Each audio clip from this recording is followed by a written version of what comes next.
क्या आप जानते हैं, एक लम्हे की जल्दबाजी पूरी जिंदगी का रुख बदल सकती है।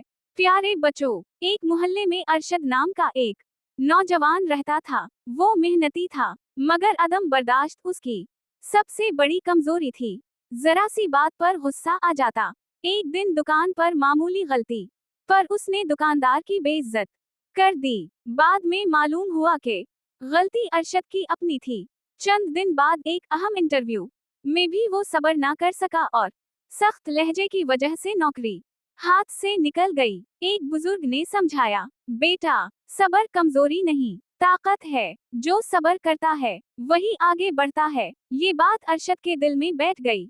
इसने खुद को बदला, बर्दाश्त सीखी और वक्त के साथ उसे इज्जत भी मिली और बेहतर नौकरी भी। इस कहानी से हमने सीखा कि अदम बर्दाश्त नुकसान देती है, जबकि सब्र कामयाबी है।